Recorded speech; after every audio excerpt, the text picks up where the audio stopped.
Alimentar la panza y nutrir la esperanza. Aportes de la nutricionista Julieta Ponce del Centro de Orientación Alimentaria, COA, en el programa Del Campo y de la Ciudad. Hoy presentamos el calentamiento global.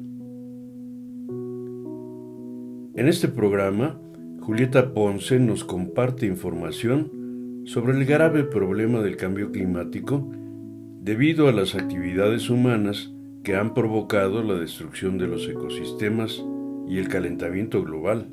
Escuchemos.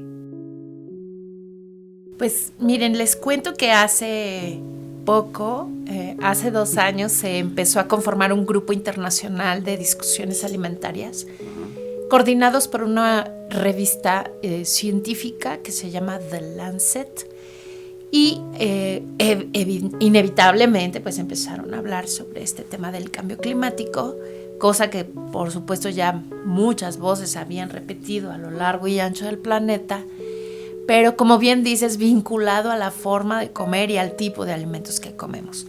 Entonces se volvió a poner en el tema, en la pantalla universal el tema, y llegaron a una conclusión que es como si fuera una epidemia. El cambio climático es equivalente a una epidemia por el número de enfermedades y muertes que está provocando, pero el encuentro de varias epidemias, conocido como sindemia, pues provoca el peor de los mundos posible. Ellos decían que la epidemia de la obesidad, y no solo de la obesidad, sino de la mala alimentación, incluyendo en este paquete la desnutrición, las deficiencias alimentarias, en combinación con el cambio climático, pues provocan una explosión de enfermedad y muerte, que se conoce como sindemia, y que hemos llegado tarde, que dentro de 2 décadas aproximadamente podríamos empezar a sufrir inevitablemente los efectos en todos los niveles socioeconómicos, pero particularmente, y esto no es noticia, los pueblos originarios y las personas que viven en las condiciones peores de pobreza serían los más afectados.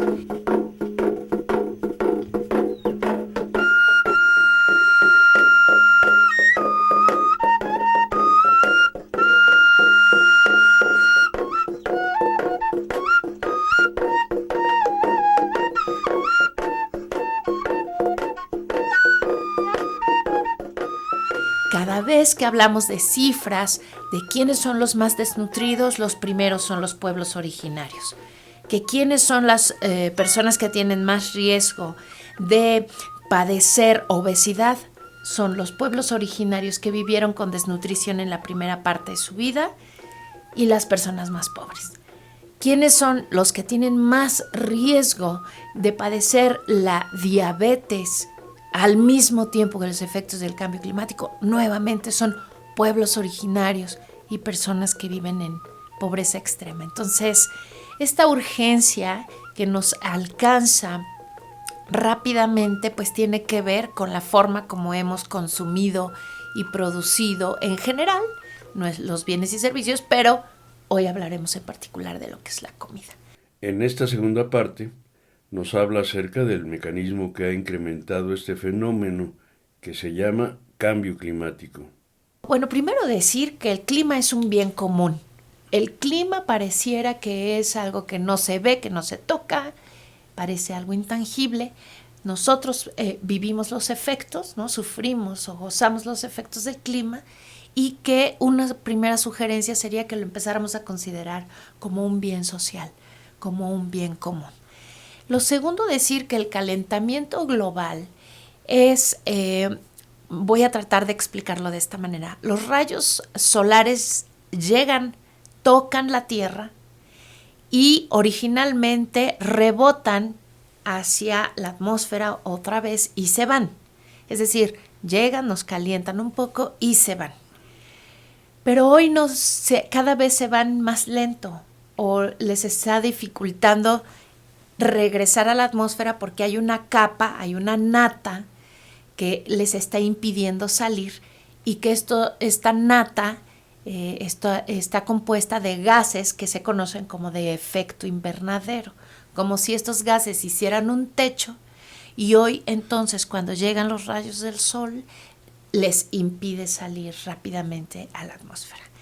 Estos gases de efecto invernadero pues se producen por la quema de combustibles fósiles, por eso la urgencia de buscar otras alternativas para utilizar y encontrar la energía, por la desaparición de bosques y selvas.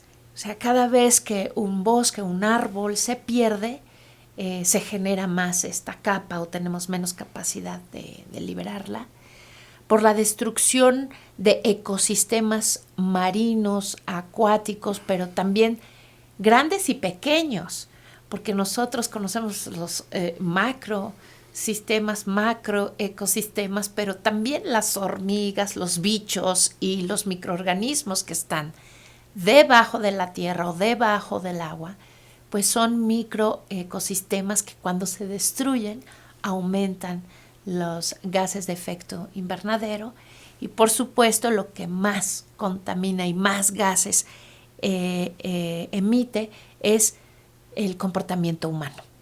El comportamiento humano en su forma de consumir, en su forma de producir y por eso se conocen a estos gases, seguramente los hemos escuchado, es el dióxido de carbono, que incluso nosotros mismos lo producimos. El CO2. Exactamente, el CO2 cada vez que respiramos, ¿no? Pero el planeta estaba preparado un poco, la especie humana estaba preparada para el CO2 que nosotros producimos, ¿no? Pero cuando empezamos a producir más CO2, empieza a transformarse en un efecto más venenoso. Sí. El gas metano, que aunque también es producto de algunos procesos orgánicos, es 23 veces más contaminante que el CO2. Y el óxido nitroso que también es producto tanto de los procesos de fabricación, pero también hay el amoníaco, por ejemplo, que es producto incluso a veces de algunos procesos de agricultura ruda, ¿no? De agricultura agresiva. Monocultivos y agricultura industrial. Totalmente. Agroindustria. Entonces hemos llegado al límite, digamos, estamos llevando al límite a la naturaleza, porque en los 800,000 años anteriores, imagínense lo que estamos hablando, yo creo que todavía no había nacido, probablemente muchos de ustedes tampoco, pero nunca se había modificado tanto la emisión, nunca habíamos producido tantos gases de efecto invernadero. Fíjense, durante 800,000 años no modificaron, pero en los últimos 60 años se produjo todo el CO2 que no habíamos producido en 800,000 años. Es decir, estamos hablando de era moderna, de cuando ya muchos de nosotros habíamos nacido. Es cuando se empezó a aumentar. Obviamente, cuando los rayos del sol no pueden salir otra vez, pues se aumenta la temperatura. Y desafortunadamente en los últimos 60 años, pues sí se ha elevado medio grado o 1 grado probablemente la temperatura del planeta. Entonces imagínense, uno diría pues 1 grado. Un grado no es nada, ¿no? Pero imagínense en todas las estructuras microscópicas, en los microecosistemas. Y si esto es más, es como cuando dices, bueno, pues un peso diario no es mucho, pues sí, pero imagínate si lo vas juntando, pues puedes hacer un buen ahorro o una gran pérdida.